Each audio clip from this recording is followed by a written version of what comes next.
Now, nindot ang kinabuhi ni Daniel. Pero sa kinabuhi ni Daniel, na ay ginatudlo nga something nga mas dako pa kay Daniel. Na tanaman ninyo sa verse 1, kita nato nga 10 times better si Daniel ug yung mga amigo sa tanan nga mga lamon nga taong gitibong nila. Pero naapay mas labaw pag yun kay Daniel. Yes, mga lamon sa Daniel. Naay kaalam si Daniel.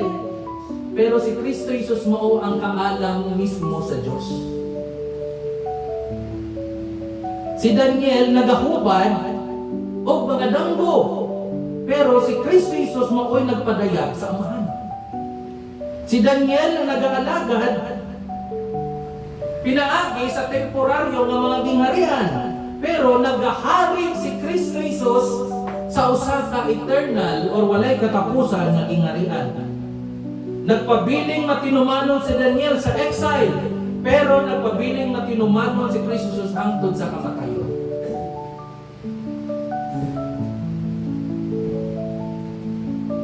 Giluwas si Daniel gikan sa kamatayon,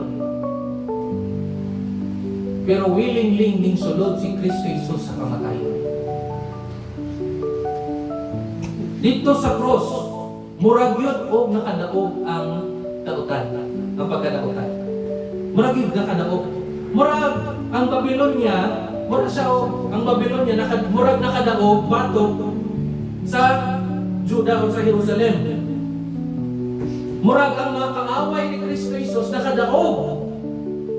Pero usahay mailad ta sa appearance.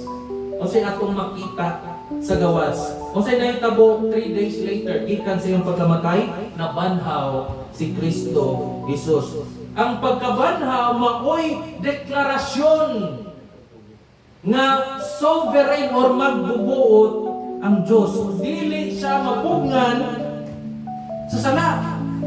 Dili siya makuptan sa kamatayon. Dili siya mapildi ni Satanas. Ug tungod kay nabuhi si Kristo karon, tungod kay buhi si Kristo karon, ug dili siya mamatay, wala na katapusan ang iyang gingharian.